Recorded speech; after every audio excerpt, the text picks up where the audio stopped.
सज्जनों और देवियों, इस दुख भरे संसार में सुख से रहने का तरीका क्या है? आदमी दुनिया की वस्तुएं कुछ पा जाता है तो इतरा जाता है, अहंकार कर लेता है। जवानी क्षणिक है, पद क्षणिक है, प्रतिष्ठा क्षणिक है। सारा सुख माना गया क्षणिक है और इन्हीं सब के लपेट में दुखों की बड़ी लंबी श्रृंखला बनती है। चाहे कोई कितना धनी हो, विद्वान हो, पूज्य हो, प्रतिष्ठित हो, प्रिय कवियोग पक्का है। बड़े बड़े महलों से और झोपड़ियों से एक समान लाशें निकलती हैं। झोपड़ियों से लाशें निकलती हैं तो महलों से भी निकलती हैं। अशिक्षित लोग मरते हैं, शिक्षित भी मरते हैं। प्रजा मरती है, राजा मरते हैं। प्रतिकूलता सबको मिलती है। बड़े से बड़े कहलाने वालों का तिरस्कार होता है। श्री राम जब लंका से लौट करके अयोध्या गए विजय करके, लंका विजय करके, तो अयोध्या में उनको राजगद्दी दी गई। सीता जी रानी स्वाभाविक हुई, लेकिन अयोध्यावासी राम और सीता के प्रति अच्छी दृष्टि नहीं रखते थे। वे नुक्ताचीनी करते थे, आलोचना करते थे कि जो सीता रावण के घर में इतने दिनों तक रही, राम ने फिर पत्नी बना लिया। लगभग 20-22 महीने लंका में सीता को रहना पड़ा था। रावण के रनिवास के वन में, अशोक वनिका में उनको रखा गया था। अशोक वनिका राजभवन में वह स्थल होता था जो रनिवास होता था, उसी में उनको रखा गया था। और रावण बारंबार कोशिश करता था कि तुम मेरी पत्नी बन जाओ। सीता जी कहती थी बिल्कुल नहीं हो सकता है, राम हमारे पति। सीता में कोई त्रुटि नहीं है। और रावण की ये नैतिकता थी, छीन ले गए तो गलत था, लेकिन ये नैतिकता थी कि सीता को मनाता था, बलात् नहीं करता था। ये उसकी बहुत बड़ी बात है। उसकी नैतिकता को घटाने के लिए कथाकार कहते वो शापित था। अगर बिना इच्छा के किसी स्त्री के साथ कुछ घटना करता तो मर जाता। ये बकवास है। मरना तो वैसे ही पराई स्त्री घरना मरना है, लेकिन किसी की इच्छा के बिना उस स्त्री को कोई छू ले और कुछ कर ले तो मर जाएगा, ऐसी बात नहीं। तो सीता निर्दोष थी, वो अपनी खुशी से नहीं गई थी, पकड़ करके ले जाई गई थी, हरण की गई थी। लेकिन अयोध्यावासी इस बात को नहीं समझ सके। पूरी अयोध्या में इसके लिए आलोचना होती थी। आप लोगों ने सुना होगा कि धोबी ने ताना मारा। धोबी धाबी कुछ नहीं। वाल्मीकि रामायण में ये सब कुछ नहीं। वाल्मीकि रामायण पुरानी रामायण है और बृहद है। उसमें यही है कि जन जन में ये रोष था। एक शाम को जब श्री राम ने मित्रों से पूछा कि मेरे लिए, मेरी पत्नी के लिए, मेरे राजकाज के लिए, मेरी माताओं के लिए, सब के लिए कैसी चर्चा है अयोध्या में? मित्रों ने कहा सब चर्चा अच्छी, एक चर्चा खराब है। लोग कहते हैं सीता इतने दिनों तक रावण के घर में रही, राम ने उसको फिर से पत्नी बना लिया। हम लोगों की पत्नियां कहीं भी रहें, जब लौटेंगे अगर आती हैं तो उनको पत्नी बनाना पड़ेगा। जब राजा ऐसा करता है तो प्रजा क्या दशा होगी? ये चर्चा बहुत है। तो राम इतना सुन करके बहुत दुखी हो गए, मानो उनको सांप छू गया हो। और उन्होंने चुपके से सीता को निकाल दिया। निकालना गलत हुआ सही हुआ उसकी समीक्षा यहाँ करने की जरूरत नहीं। बात यह है कि अयोध्यावासी सीता और राम को नहीं समझ सके। सीता निर्दोष हैं, लेकिन जब सीता और राम नहीं रह गए, आज आप जाकर के अयोध्या में देखो, गली गली में लोग सीताराम सीताराम सीताराम जपते रहते।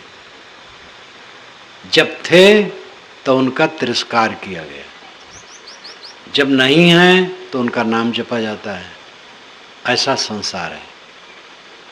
आप क्या आशा करते हैं? आपके आसपास के लोग आपकी आरती उतारते रहें, सब बड़ाई करते रहें? ये संसार ऐसा ही है। धनी निर्धन, अनपढ़ पढ़ा लिखा, तिरस्कृत पुरस्कृत, कोई भी हो, सबको मौत के मुख में जाना है और जीवन भर सबको सम्मान अपमान सुख दुख संयोग वियोग सहना है। ऊंचाओ लमाओ घाटा मुनाफा कौन रोक सकता है?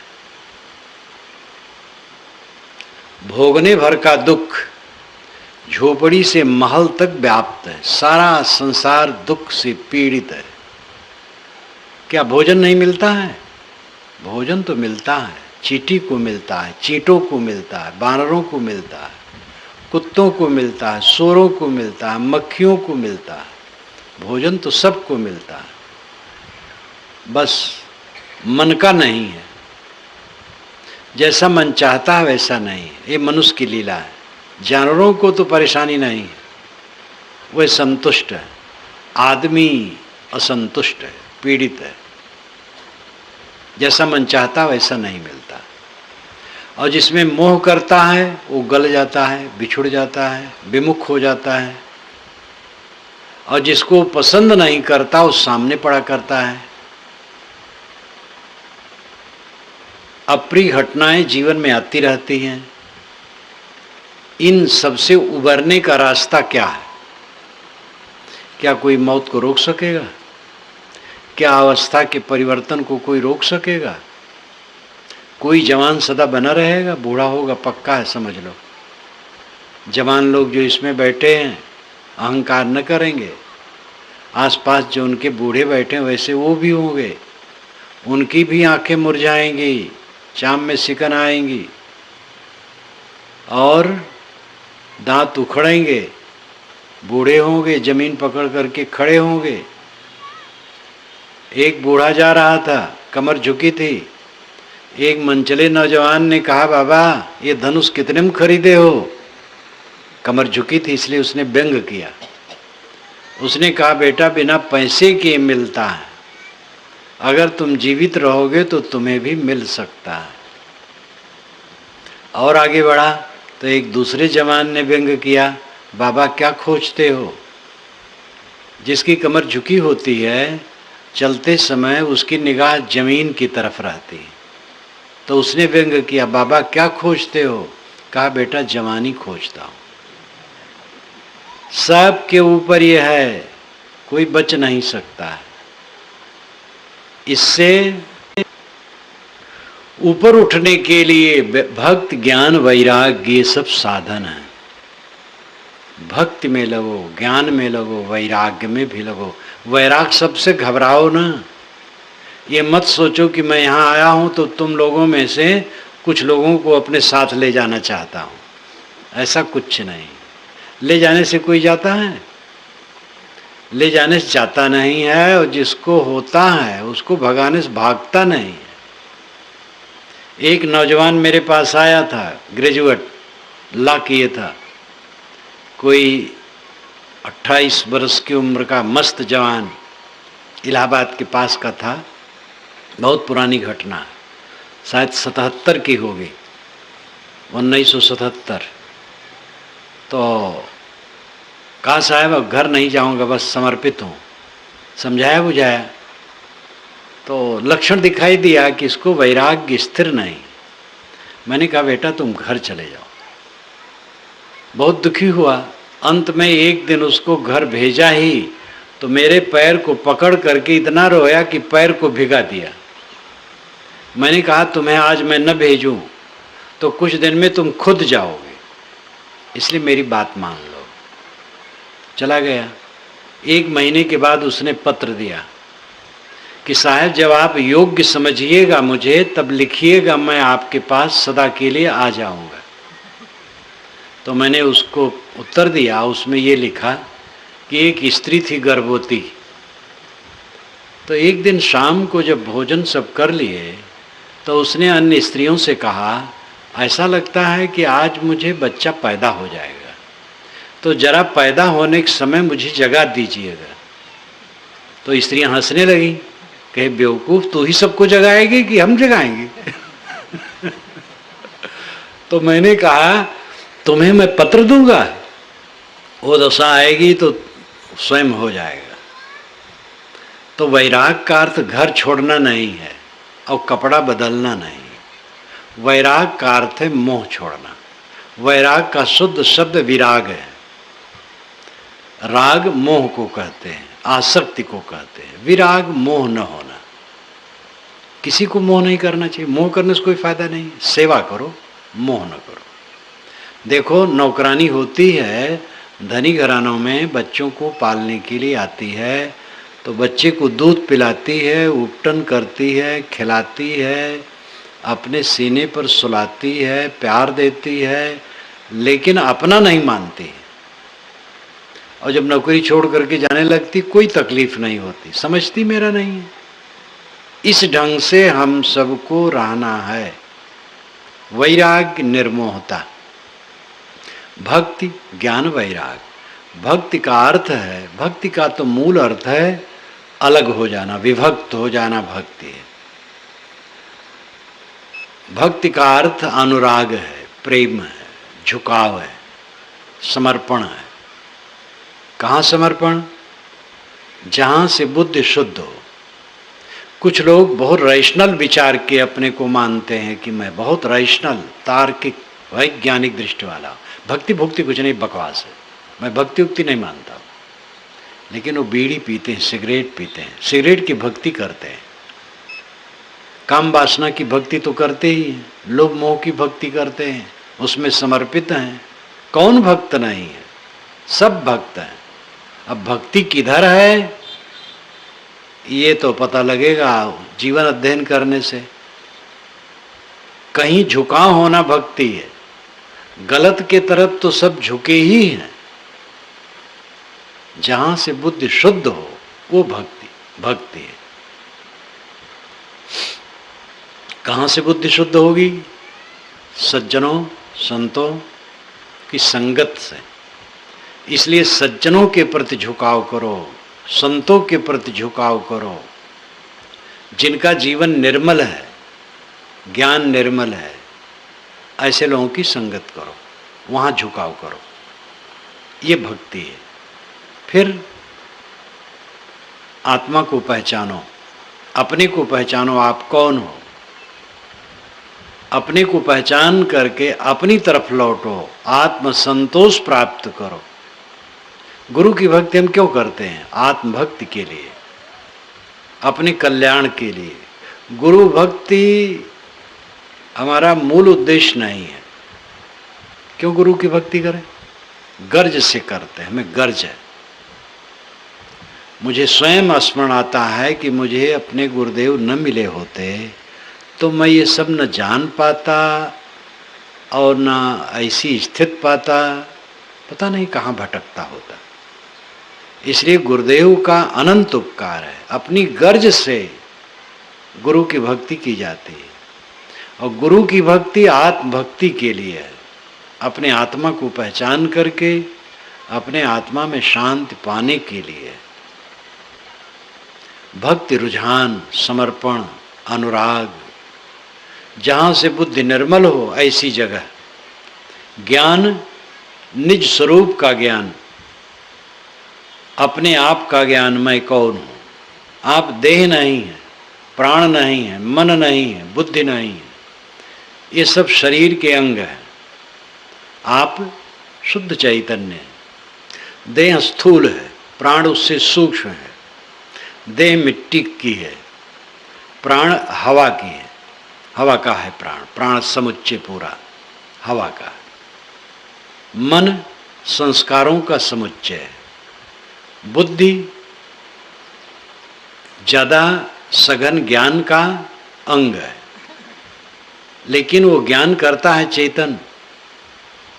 बल्ब जलता है तो बल्ब मानो बुद्धि की जगह पर है, लेकिन अगर करंट न रहे तो बल्ब कुछ नहीं जलेगा। आत्मा के नाते ही बुद्धि प्रकाशित होती है। तो बुद्धि, मन, प्राण, शरीर ये आत्मा नहीं है। आत्मा तो शुद्ध चेतन है। अपने आप को जानो, व्यवहार को जानो, बंध मोक्ष को जानो, खाद्य को जानो, पेय पेय को जानो। जो जानने की चीज़ है वो जानो। क्या खाना चाहिए जानो, क्या नहीं खाना ये भी जानो। अंडा मांस मछली नहीं खाना चाहिए। नशा की कोई चीज़ का सेवन नहीं करना चाहिए। पान तक नहीं खाना चाहिए, मुंह को खराब करता है। अच्छा है कि पान का प्रचार इधर कम है। गुड़ाखू की हैजा है, बीड़ी की हैजा है, ये इतनी है कि हद है। और शराब का नंबर तो बहुत आगे निकल गया है। पूरे भारत की दुर्दशा हो रही है। छत्तीसगढ़ का नंबर कुछ आगे है, कम नहीं। और मैं तो 2-3 साल से देखता हूँ कि शराब की दुकान और बहुत बढ़ गई है। जिस गली में जाओ उधर शराब की दुकान, शराब, देसी शराब, अंग्रेजी शराब सर्वत्र बढ़ रही है। तो ये दुनिया को तो आप रोक नहीं पाएंगे, अपने को रोकिए। क्या खाना चाहिए, क्या नहीं खाना चाहिए, क्या पीना चाहिए, क्या नहीं पीना चाहिए, ये जानो। क्या करना चाहिए, क्या नहीं करना चाहिए जानो। थोड़े समय के लिए रहना है, अपने कल्याण का काम सोच लो। जैसे मुझे यहाँ 2 दिन रहना था, तो जब आया तो ये जाना कि मैं कहाँ रहूँगा, प्रवचन कहाँ देना है, भोजन कहाँ करना है, घूमना हो तो कहाँ घूम सकता हूँ, ये सब जान लिया। अब हमें ये जानने की ज़रूरत नहीं थी कि इस गांव में कितनी जनसंख्या है और किनसे कैसा संबंध है, और इन लोगों का बाहर संबंध कहाँ कहाँ, किनके बेटी दामाद और समधी लोग हैं, और किनका धन कितना है, और कौन बीमार रहता है, कौन ठीक रहता है, और कौन गड़बड़ है, कौन अच्छा, ये सब जानने की क्या ज़रूरत है। जो अपने काम की चीज़ें जान लिया, 2 दिन रहा, काम किया और चल देना है। तो ऐसे इस संसार में हम लोग आए हैं तो अपने कल्याण की बात समझ लें और कल्याण का काम करें। बहुत बात जानने से कोई लाभ नहीं है। वैसे पढ़ाई में आजकल तो बहुत बातें जान ली जाती हैं, लेकिन जीवन की बात नहीं जानी जाती है। पढ़ाई में ऐसी पढ़ाई होती है जिसमें आदमी क्लर्क और अफसर तो बनता है, डॉक्टर बनता है, मास्टर बनता है, इंजीनियर बनता है, मनुष्य बनने की सीख कम है।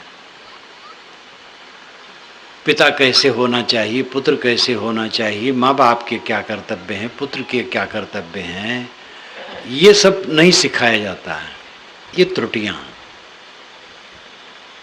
जो अपने जीवन का आवश्यक कर्तव्य समझो। कमाना खाना संसारी धंधा है, बिना खाए चलेगा नहीं, इसलिए कमाना है। कमाना क्यों है? खाने के लिए। खाना क्यों है? जीने के लिए। जीना क्यों है? इसका पता नहीं। इतने लोग बैठे हैं, अगर पूछो क्यों जीते हो तो पता नहीं। कमाते क्यों हो? खाने के लिए। खाते क्यों हो? जीने के लिए। जीते क्यों हो? पता नहीं। ये जीवन है। जियो कल्याण के लिए। और कल्याण का अर्थ क्या है? दुखी न होना, दुख से मुक्त हो जाना कल्याण है। दुख से कैसे मुक्त होगे? क्या बुखार नहीं आएगा? क्या प्रिय कवियोग नहीं होगा? क्या घाटा और मुनाफा नहीं होगा? ये कुल होगा। सबके पीछे लगे हैं। ज्ञान भक्ति वैराग का इतना अभ्यास करो, इतनी साधना में लगो कि अपने मन को मजबूत बना लो किसी स्थिति में विचलन न हो, यही चाह रहा है। प्रिय से प्रिय का वियोग हो जाए, रोना पीटना विलाप करना कोई समझदारी नहीं। आंसू आ जाना प्रिय के वियोग में कोई बुरा नहीं, थोड़ा आ गया, लेकिन विलाप करता है, रोता है, पीटता है, हाय हाय करता है, क्या कोई लौटेगा?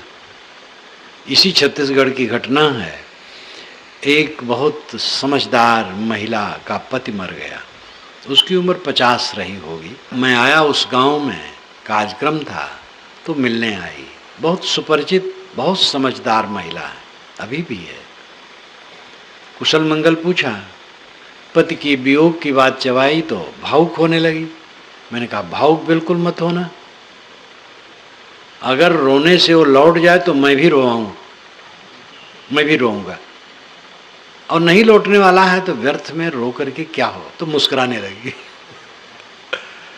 इसीलिए एक वचन से साहस होता है और एक वचन से साहस ढीला होता है। दुनियादारी लोग तो ऐसे हैं, किसी का बच्चा मर गया तो स्त्रियां इकट्ठी हुई, रोने लगी, फिर समझाती बहनी न रो, दुनिया झूठी है, लेकिन क्या कहें, बच्चे की आंखें तो बड़ी बड़ी आंखें। अब बोलता था टाँ टाँ, बस फिर सब रोने लगे जोर से। तब फिर समझाती हैं, अरे न रो, दुनिया सपना है, कुछ है, लेकिन लड़का होनहार बहुत था, बस फिर रोने। दोनों प्रकार के उलट पलट करके चलाते रहते हैं। स्वयं अबोधी, वो समझते हैं मैं रहमदिली की बात करता हूँ। मर गया है उसकी बड़ाई करना एक सहानुभूति समझते हैं, तो अपना रोते हैं, दूसरे को रुलाते हैं। ऐसा विवेकी बनो, किसी अवस्था में विचलन न हो। धन बढ़ गया है, दाल भात रोटी सब्जी घी दूध दही मेवे मिष्टान खाओ, कोई नहीं रोकता है, बस थोड़ा कम खाओ, ज़्यादा ना खाना। अगर घट गया है दूध दही ना खाओ, दाल भात रोटी सब्जी खाओ। और धन घट गया है सब्जी भात खाओ। छत्तीसगढ़ के लिए तो सब्जी भात सबसे बढ़िया भोजन है, बस और कुछ नहीं। अगर और घट गया है तो नमक भात, लेकिन इतना तो चाहिए। फिर बढ़ जाए तो फिर दाल खाओ, फिर सब्जी खाओ, फिर घी दूध खाओ। अपने को उससे जोड़ करके नीच ऊंच न मानो। साइकिल पर चलते हो, पैसा मिल जाए मोटरसाइकिल ले लो, कार ले लो, घट जाए फिर साइकिल पर आ जाओ। न साइकिल हो पैदल चलो, मैं पैदल चलता हूँ, आप लोग गाड़ी ले आते हो उस पर बैठ जाते हो, नहीं पैदल चलता हूँ, ट्रेन पर बैठ लेता हूँ। मेरे पास साइकिल भी नहीं, लेकिन आप लोग कोई करुणा करके मुझे साइकिल न दीजिएगा क्योंकि मैं साइकिल चलाना भी नहीं जानता हूँ। तो किसी चीज से जोड़ करके अपनी इज्जत समझते हो, दुखी रहोगे। संपन्न है लेकिन दुखी है। सफलता है संतुष्ट रहना। दुकान करते हो संतुष्ट रहो, उसमें जी जान से लगे रहो। खेती करते हो, पेशा में सबसे उत्तम खेती है। अवध क्षेत्र में कहावत कहते हैं, उत्तम खेती मध्यम बान, कनिष्ठ चाकरी भीख निदान। उत्तम पेशा खेती है। अब आजकल खेती को निकृष्ट समझते हैं। गांव के पढ़े लिखे लड़के, नौकरी नहीं मिले, मैं पूछता हूँ बेटा क्या करते हो? साहब बेकार हूँ। खेती तो है, हाँ खेती तो है, खेती है लेकिन पढ़े लिखे हैं तो बेकार है, नौकरी है तो साकार है। खेती बादशाहत है। अपने घर में रहो, बादशाह हो, खेती करो मस्त, किसी की नौकर नहीं। कलेक्टर भी नौकर है बेचारा, कमिश्नर भी नौकर है। एक कलेक्टर को तो मुख्यमंत्री ने डांटा तो वो बेचारा कांपने लगा और मुख्यमंत्री के पैरों पर गिर पड़ा।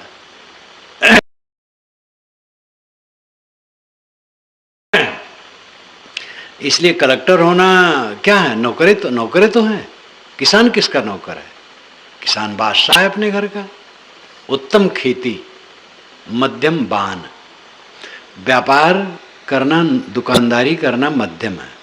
और कनिष्ठ चाकरी, चाकरी नौकरी करना तीसरे नंबर की बात है, चाहे कोई भी वो नौकर है। और भीख निदान, अंततः जब आदमी असमर्थ हो गया तो भीख मांगता है, वो मजबूरी है, वो कोई पेशा नहीं। जहां रहो उसमें संतुष्ट रहो, संतुष्ट होने की आदत बनाओ, और ये नहीं होगा कोई सुखी नहीं रहेगा। मिट्टी की दुकान आप करते हो, मिट्टी बेचते हो, और समर्पित होकर काम करो तो मिट्टी की दुकान सोने की दुकान हो जाएगी। और सोने की दुकान करते हो लापरवाही से तो मिट्टी की दुकान बन जाएगी। खेती पृथ्वी माता, वेद में लिखा है कि पृथ्वी के अंदर व्यंजनों से भरे थाल रखे हैं, निकाल लो। सचमुच में कबीर साहब ने कहा, सबकी उत्पत्ति धरती, सब जीवन प्रतिपाल। सबकी उत्पत्ति धरती है, अन्न इससे पैदा हो, फल इससे पैदा हो, तेल पेट्रोल इससे निकले, पानी इससे निकले, पत्थर और रत्न इससे निकले, कोयला इससे निकले, सब तो इसी से निकलता है। जो मिट्टी की सेवा करता है उसकी ऊंची सेवा है। इसलिए जिस योग्यता और स्थिति में रहो, काम करो और प्रसन्न रहो। विदेश की बात है, एक ऑफिस में दो बाबू आमने सामने बैठे काम कर रहे थे। एक को जोश आ गया, कहा मैं जानता हूँ तुम्हारे पिता जूता टांगते थे। तो उन्होंने कहा जूता गलत तो नहीं टांगते थे? तो शर्मा गया। जूता टाँकना बुरा नहीं है, जूता बनाना, जूता टाँकना अच्छा काम है। अगर जूता टाँकते थे तो बुरा क्या करते थे? जूता टाँकना, कपड़ा सिलना,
नहीं होना चाहिए। तब उन्होंने क्षमा मांगी और विश्वकर्मा को छुट्टी दिया। ये कहानी है, न कोई ऐसा विष्णु हुआ है, न ऐसा कोई इंद्र हुआ है, न ऐसा कोई लोमस हुआ है। ये कथाकार लोग गढ़ते रहते हैं समझाने के लिए। 100 वर्ष ज़्यादा से ज़्यादा आदमी जीता है, कोई कोई 100 से ऊपर चले जाते हैं। बस यही सच है। आप रामचरितमानस में सुने होंगे, पढ़े भी होंगे कि पार्वती ने इतने 1000 बरस तक तप किया। काल्पनिक है। और उसमें कागभूषुंड ने कहा गरुण से, यहाँ बसत मोहि सुन खग ईसा, बीते कल्प 7 और 20। 27 कल्प बीत गए मेरे यहाँ रहते रहते। तो ये सब काल्पनिक कहानियां हैं। वेदों में 100 वर्ष जीने की कल्पना की गई है। कहानियां समझाने के लिए एक तरीका है। इंद्र सूर्य है, विष्णु सूर्य है वेदों के अनुसार। और वेद आप पढ़ें, इसमें इन पुस्तकों में है एक मेरी पुस्तक वेद क्या कहते हैं। थोड़ा जो समझने की शक्ति रखें उनको पढ़ना चाहिए, तो उसमें पता चलेगा विष्णु कौन है, इंद्र कौन है। इंद्र का, विष्णु का, सबका संदर्भ है। तो ऐसा कोई व्यक्ति नहीं हुआ। बातों को समझाने के लिए है कि सब क्षणिक है, कुछ रहने वाला नहीं। असंतोष अपनी दरिद्रता है, धनाढ्यता क्या है, संतोष। पैसे से आज तक कोई संपन्न नहीं हुआ है, ना वित्तेन तर्पणियो मनुष्यो। मनुष्य धन से तृप्त नहीं होता है, सब गरीब हैं, सब गरीब हैं। क्योंकि सबके मन में तृष्णा है। जिसकी तृष्णा मिट गई वो संपन्न हो गए। बहुत सहज है संपन्न होना। कमाओ और कमाई में जो मिले उसमें संतोष रखो, बस आप संपन्न हो, धनी हो। और बहुत धन हो, संतोष न हो तो दरिद्रता है। दरिद्र सत संतुष्ट। दरिद्र वह है जो असंतुष्ट है। कृपणो यो जितेंद्रिय। कृपण वह है जो जितेंद्रिय नहीं है। गुणे सुसक्त धीर ईशौ। ईश्वर वह है जो विषयों पर विजयी है। गुण संगो विपर्जया। जो विषयों में लीन है वो गुलाम है। संपन्नता संतोष में। गोधन, गजधन, बाजधन और रतन धन खान। जब आवे संतोष धन, सब धन धूरि समान। ये कबीर साहब की साखी भारत प्रसिद्ध नहीं, विश्व प्रसिद्ध है। गोधन है, गजधन है। गोधन, गजधन, बाज, घोड़ा धन है और रतन धन खान। और भी रतन बहुत हैं, लेकिन जब संतोष धन आता है तब सब धन धूरि समान। दुनिया का धन गुजर बसर तक की क्षमता रखते हैं। दुनिया की जिसे हम संपत्ति कहते हैं, वे क्या करेंगे? खाना पानी, कपड़ा लत्ता, घर द्वार की व्यवस्था उनसे होगी बस। जो बहुत धनी होता है क्या 4-4 कुंतल का भात खाता है? किसानों में है, किसी किसी के 100 गाड़ा धान होता है, 200 गाड़ा धान होता है। तो उनकी खुराक देखो, क्या वह एक घड़ा भात खा जाते हैं? खाते थोड़े हैं। 2 रोटी आप खाते हैं। अब आपके पास 10,000 रोटियां रख दी जाएं तो आप संपन्न हुए? क्या फायदा हुआ? 4-6 कपड़े पहनते हैं, 10,000 कपड़े रख दिए जाएं तो क्या मतलब हुआ? ये सब बोझा है, जंजाल है। एक सेठ एक बार मिलने आए। मैं अयोध्या के पास एक बाजार में था, तो वहाँ वो मिलने आए। तो हमारे भक्त ने परिचय दिया कि साहब ये सेठ हैं। तो मैंने कहा हाँ ये बड़े कबाड़ी होंगे। तो मुझे घूर करके ताकने लगे, क्योंकि भाई सेठ आदमी, मैं उसकी तौहीनी मैंने की। मैंने कहा ये बड़े कबाड़ी होंगे। तो मैंने कहा देखो भाई, आप सेठ हैं, इसका मतलब आपके पास अतिरिक्त धन है, अधिक धन है। आपका मकान बड़ा होगा तो ईंट पत्थर लोहा लक्कड़ का कबाड़ ज़्यादा होगा। आपके घर में बर्तन का कबाड़, फर्नीचर का कबाड़, कपड़े का कबाड़, रुपये का कबाड़, ये सब कबाड़ ज़्यादा होगा। आप बड़े कबाड़ी, तब वह सरल हो गए। कहे महाराज आप सच कहते हैं। धनी होने का मतलब क्या है? बड़ा कबाड़ी। धनी वह है जिसके संतोष है, जिसके पास राम धन है। राम धन तो सबके पास है, लेकिन ज्ञान नहीं है। सबके अंदर में राम धन है। गोस्वामी जी का भी दोहा, जहां तोष तहां राम है, राम तोष नहीं भेद, तुलसी पेख गहत नहीं, सहत विविध विधि खेद। जहां संतोष है वहां राम है। राम और संतोष में भेद नहीं है। ऐसा समझ करके लोग संतोष नहीं ग्रहण करते हैं, राम को खोजते हैं। यहाँ गोस्वामी जी पारखी हो गए हैं पूरा। संतोष प्राप्त करना राम को प्राप्त करना है, और संतोष प्राप्त करना बहुत सरल है। धन प्राप्त करना सरल नहीं है। मैं यहाँ बैठा हूँ और कहूँ भाई ये जिसका बियारा है मुझे दे दे, मैं यहाँ कुटी बना के रहना चाहता हूँ। वो कहेगा साहब हम तो ये कार्यक्रम के लिए दिए हैं और आगे नहीं।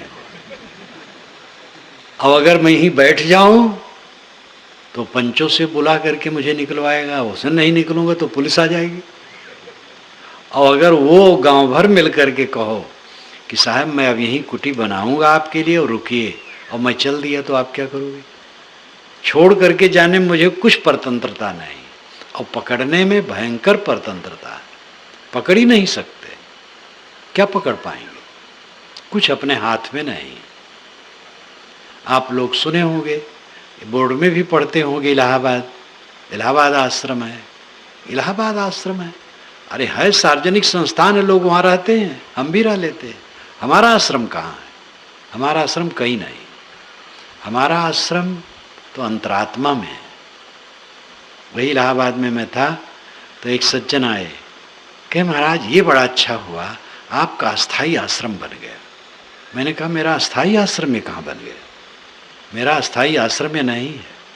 तो समझ नहीं पाए। तो मैंने समझाया कि देखो ये तो छूट जाएगा आजकल में, अस्थाई आश्रम कहाँ? अस्थाई आश्रम स्वरूप स्थित है, आत्मस्थित है, आत्मलीनता है, अंतर्मुख होना है।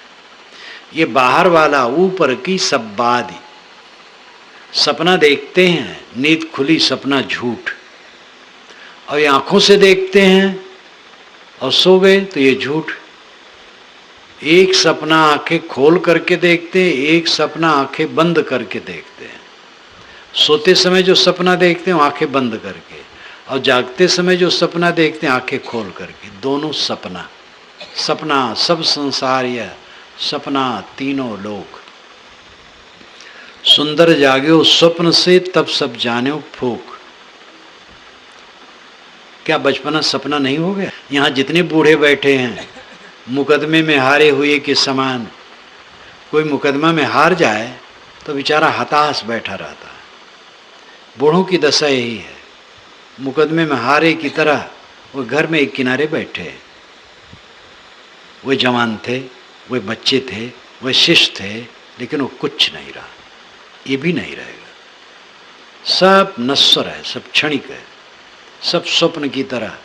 मृग मरीच का जेठ की धूप की लहरियों में पानी प्रतीत होता, लेकिन वहाँ पानी नहीं होता। ऐसे अज्ञानवश दुनिया की चमक दमक में सुख की कल्पना होती है, और इसी सुख की कल्पना ने जीव को नरक दिया है। भ्रमित हो करके सारा पाप इसी चमक दमक के पीछे लोग करते हैं। जीवन का कल्याण है, भक्ति ज्ञान वैराग की साधना में लगो, संसार की नश्वरता को समझो, सुबह शाम अकेले में बैठो, ग्रंथों का, ज्ञान के ग्रंथों का अध्ययन करो, चिंतन करो, ध्यान करो। ध्यान क्या है? एक पुस्तक इसमें है मेरी, उसको पढ़ो, ध्यान का रास्ता उसमें मिलेगा। एकाग्र हो, अपने आत्मा में लौटो।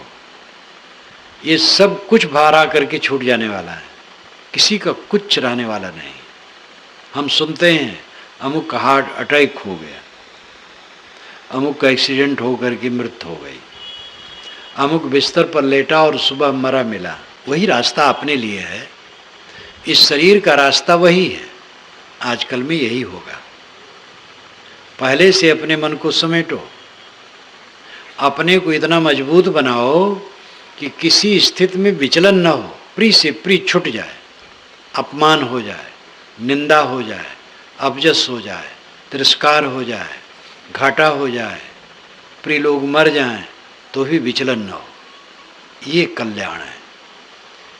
ऐसा विवेक संपन्न मन बनाना ये साधना है। इसे कौन करेगा? हमें और आपको करना होगा। गुरु रास्ता बताएंगे, रास्ता बताने वाला ना हो तो काम नहीं होगा, लेकिन गुरु की ओर रास्ता ही बता पाएंगे। करना पड़ेगा हमें और आपको। हमने स्वयं बंधन बनाया है और हमें ही बंधन खोलना है। जितने इसमें बीड़ी, तंबाकू, शराब या कोई भी दुर्व्यसन ग्रहण करने वाले हों, स्वयं सोचें, उन्होंने स्वयं बनाया है। कुसंग से, संगत से ऐसा हुआ है, लेकिन उन्होंने स्वयं एक गलती की है। अब इस गलती को कौन छुड़ाएगा? बाहर से कोई मित्र समझा सकता है, छोड़ना आपको है। ऐसे मोह जो बनाया है, हमने बनाया है, हम ही को काटना है, दूसरा कोई काट नहीं सकता है।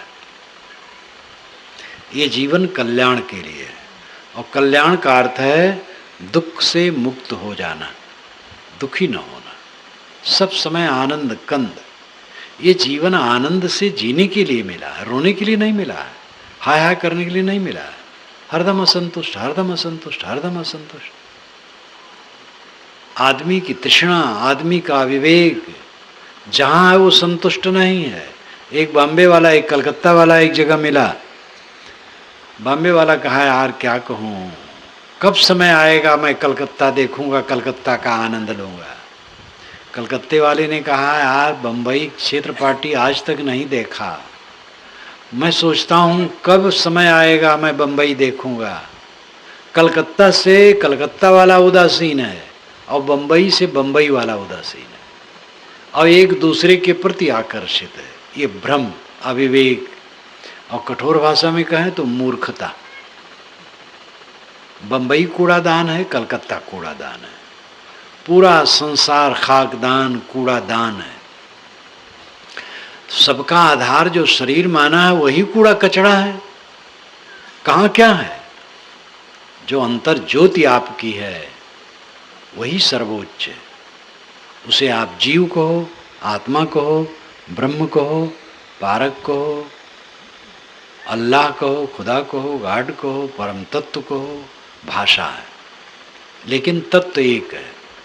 आपकी अंतर ज्योति, आपका आत्मा, आपका अस्तित्व, आपका होना, वही आपके लिए सर्वोच्च तत्व है। उसको पहचानो। सत्संग में निर्देश किया जाता है, यहाँ आप सुन करके चाहें कि इसी में काम बन जाएगा, काम नहीं बनेगा। और काम बनना एक तरफ यही है, एक तरह यही है कि यहाँ सुने और निर्देश लिए, फिर लग गए तो काम बना। संत के दर्शन से मोक्ष होता है, यह महिमा परक भी और सच भी है। संत के दर्शन से मोक्ष हो तो सबका मोक्ष हो जाना चाहिए, जितने लोग संत को देखें, और सच भी है। पहले हम संत के दर्शन करते हैं तो उनकी वाणी और दर्शन और विचारों से प्रभावित होते हैं, तब लगते हैं, तब धीरे धीरे मोक्ष भी होता है। इसलिए प्रवचन में जो आप सुन रहे हैं इससे कल्याण है, लेकिन कब? जब इसको जीवन में उतारने की चेष्टा करें, आप और हम दोनों। हम कह दें और करें ना तो हमारा कल्याण नहीं होगा। आप सुन ले वो करें ना करें तो भी कल्याण नहीं होगा। करना शुरू करना चाहिए, और इसके लिए सबको रोज समय निकालना चाहिए। सबसे बड़ा काम यही है, और काम तो आनुषंगिक हैं, आगे पीछे अगल बगल लगे हैं। मुख्य काम यही है। जैसे कोई मकान बनाए, लिपे पोते, रंगे, साफ करे, बढ़िया गद्दा बिछावे, और रोज यही करे और कभी सोए ना, तो क्या मतलब है? मकान बनाना, सैया बिछाना, किस लिए? विश्राम करने के लिए। जीवन भर हम मकान बनाते रह गए, सैया बिछाते रह गए, विश्राम कभी नहीं किए। घर बनाए, परिवार सजाए, धन दौलत इकट्ठा किए, बाल बच्चे पैदा किए, पाले पोसे, जीवन बीतता चला गया, असली काम नहीं हुआ। असली काम क्या है? चित्त का आनंद, प्रसन्नता, सच्चा सुख, सच्ची शांत। ये काम करने के लिए मानव जीवन मिला है। जो जहाँ है कोई असंतुष्ट न रहे। छोटा धन है, बड़ा धन है, छोटा घर है, बड़ा घर है, सबका बराबर नहीं हो सकता है। बुद्धि का अंतर है, प्रारब्ध का अंतर है, शरीर का अंतर है, गुण कर्म स्वभाव का अंतर है, और इस अंतर से मौलिकता में कोई अंतर नहीं। कोई भी समझदार हो, लड़गा न हो। छत्तीसगढ़ी भाषा में लड़गा कहते हैं और अवधी भाषा में बैधा कहते हैं। अवध क्षेत्र में लड़गा को बैधा कहते हैं।